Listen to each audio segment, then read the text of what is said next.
começo fazendo uma pergunta extremamente pertinente.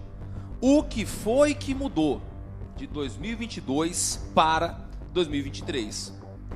E eu mesmo respondo essa pergunta, tá? O que mudou é que em 2022 existia uma campanha. E em 2023 nós temos aqui um mandato. Na campanha foi falado que o governo pagaria perdas inflacionárias. Não se falou que isso estava condicionado a regime de recuperação fiscal. Foi a palavra do governador. E agora tudo mudou. Assim como mudou também quando ele disse que não votaria jamais aumento de imposto e aprovou recentemente o aumento do ICMS. E eu me recordo que no início desse ano estava em conversa dentro de uma sala com o governador Romeu Zema, Sargento Rodrigues, que está aqui, deputado, estava comigo também, e nós pedimos a recomposição das perdas inflacionárias da segurança pública, no valor de 35,44%. E ainda demos a seguinte sugestão para o governo: vamos parcelar. Se a situação para o governo está difícil, vamos parcelar isso daí em 4 vezes e ver se a gente consegue pagar, porque o soldado, o cabo, o policial civil, o policial penal está passando dificuldade dentro de casa para colocar comida na mesa. E aqui está a secretária Luísa Barreto, que já é secretária desde 2021, ou seja, ela já estava assessorando o governador antes da campanha e agora no seu segundo mandato. Então ela tem que orientar ele se vai dar para pagar ou não. E ela falou o quê? Ela falou para a gente que não tem como comprometer a receita pública, né? Por quê? Porque o Estado está numa situação difícil, então não tem como pagar parceladamente. Mas não passou um mês, o governador aprovou um aumento de quase 300% no próprio salário, parcelado em 4 vezes. E então ela veio aqui e eu perguntei para a secretária, pois é, 3 vezes, secretária, o que está acontecendo? A gente tentou aprovar para a segurança pública esse aumento e recebemos um não. E agora, com o mesmo argumento, se aprova para o governador. Por que isso está acontecendo? Eu não sei se a senhora se recorda. A senhora deu uma resposta bastante atrevida. A senhora falou assim para mim: ah não, a gente está equiparando, porque vocês deputados fizeram assim, a gente tem que fazer também. Então, foi a equiparação. Eu achei inacreditável.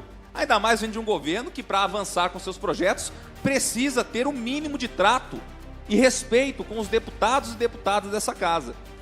Então, é importante trazer isso aqui, essa elucidação, e saber o quê? Se eu posso ou não confiar no que o governo diz. Porque olha aqui, o que está previsto nesse projeto é 6% de recomposição em 9 anos, sendo parcelado em 2 vezes, 3% em 24 e 3% em 28. Gente, isso é desumano. Só a inflação do ano passado é de 5,75%. E vocês querem matar de fome os servidores, prevendo apenas isso? E aqui é o seguinte, é uma questão de confiança. Quando eu faço uma promessa de campanha, eu chego aqui e eu cumpro. Eu expliquei para o governo que eu jamais iria votar o aumento do ICMS, porque foi promessa minha de campanha. Eu falei, eu não voto aumento de imposto, e não votei. Agora o governo falou uma coisa, depois fala outra. E eu tenho que acreditar que o governo vai honrar com a recomposição das perdas inflacionárias da segurança pública, que não vai deixar os servidores passando fome, sendo que ele já falou que ia pagar a recomposição e nem a do ano passado não pagou. Está dando calote. E eu tenho que confiar. Eu vou deixar clara a minha posição aqui.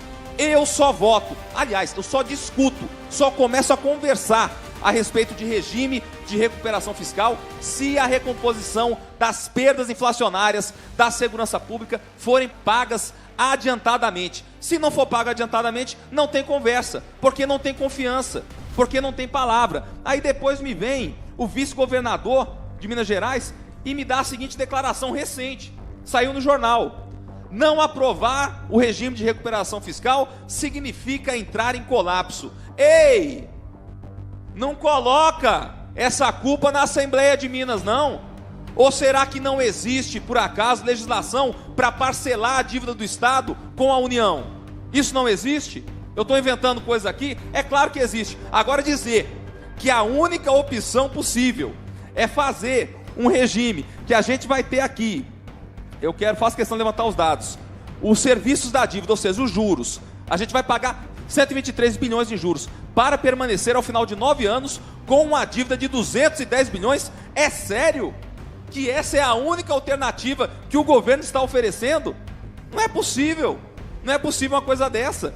Então aqui, a gente precisa ter sim um debate sério, mas não colocar nas costas do Poder Legislativo algo que é totalmente contrário e dissonante com o discurso do próprio governo. Ou o Estado de Minas está nos trilhos ou não está. Se essa conversa, se essa abordagem fosse logo no primeiro mês ou no primeiro ano, após o governo do Fernando Pilantrel, desgoverno do PT, que esse sim foi o pior desgoverno da história de Minas, eu aceitaria acreditar que o regime de recuperação fiscal era a única alternativa plausível. Mas esse aqui não é o caso. E eu repito, a confiança na palavra morreu.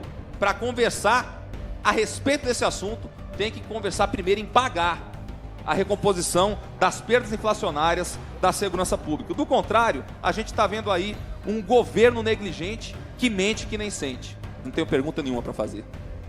A direita vive em Minas Gerais.